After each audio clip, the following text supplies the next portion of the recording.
کہ جس وقت بھٹو صاحب کی پھانسی کی خبر تھی میں بالکل نئی تھی، مجھے پڑھتے ہوئے خبر نامہ 2 سال ہوئے تھے.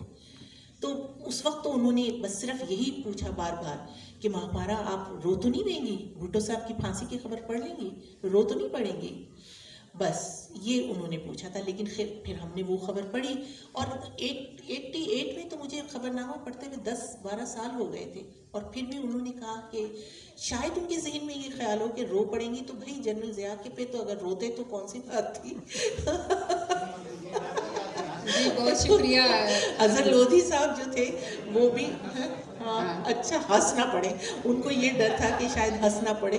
تو بس اسی پھر چیپٹر میں نے آگے لکھا ہے کہ میں وہاں بیٹھی تھی اور جنرل صاحب کی تعریفوں کے بلیٹنز بن رہے تھے، اور جو غیر ملکی رہنماؤں نے پیغامات دیے تھے، بھیجے تھے، وہ ایڈٹ ہو رہے تھے کہ کتنے آگے اس میں خبر نامے میں جائیں گے.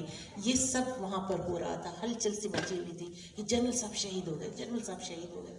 تو میری نظروں میں 4 اپریل کا منظر اتر آیا جی، اور وہ منظر اتر آیا اور میں نے یہ سوچا کہ ایک سول رہنما کی اتنی بے توقیری کہ اسے پھانسی دے دی گئی اور اس کی چند لائنوں کی خبر نشر ہوئی، اور نیوز روم کا یہ حال تھا کہ تمام لوگ خوف میں خاموش تھے، سب پہ خوف کا عالم تھا. اور ہم سب، کیونکہ بغیر وردی کے لوگ وہاں پہ موجود تھے، ہم سب یہ کوشش کر رہے تھے انہیں دکھانے کی کہ ہم بڑے نارمل ہیں، ہمیں کچھ محسوس نہیں ہو رہا.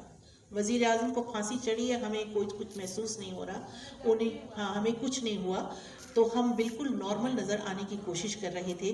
تو میں نے اس میں بھی یہ لکھا ہے کہ ایک جو فوجی صدر وہ حادثے میں مارا جائے تو وہ شہید ہو گیا، اور اس کی تعریف کے ڈونگرے یہاں پہ برسائے جا رہے ہیں. اور ایک سول رہنما کی، یہ بھٹو صاحب کی مرنے کی خبر چند لائنوں کی خبر نشر ہوئی تھی بس، اور ان کی تو اتنی تو بہرحال ایک ان کو چند لوگوں کے درمیان دفن کیا گیا، اور فوجی صدر تھے تو ان کا جنازہ تو خوب دھوم دھام سے اٹھا. جو نیوز ایڈیٹر تھے اس دن کے، شکور طاہر، وہ فوراً مجھے دیکھتے ہی میری طرف دوڑے ہوئے آئے. بی بی آپ کو معلوم ہو گیا ہوگا جنرل صاحب شہید ہو گئے، آج ان کی تیاری کو حادثہ پیش آیا، وہ شہید ہو گئے ہیں، اور آج آپ خبر نامہ نہیں پڑھیں گے.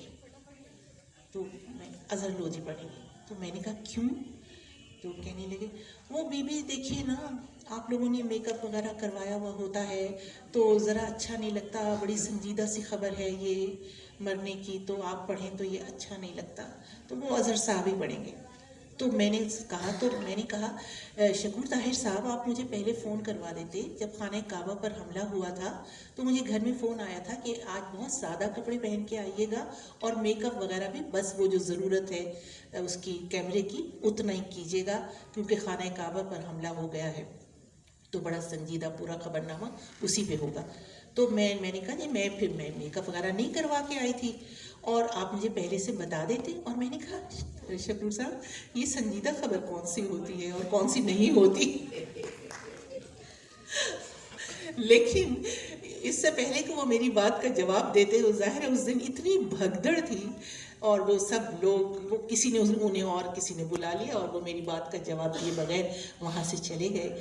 میں ظاہر ہے دل میں بہت شرمندہ سی آ کر میں اس پہ نیوز ڈیسک پہ بیٹھ گئی، اور مختلف کلپ جو آ رہی تھی باہر کی خبروں کی، ایجنسیوں کی، وہ پڑھنے لگی. اس میں ظاہر ہے اس دن تمام ان کے حادثے کی ہی خبر تھی.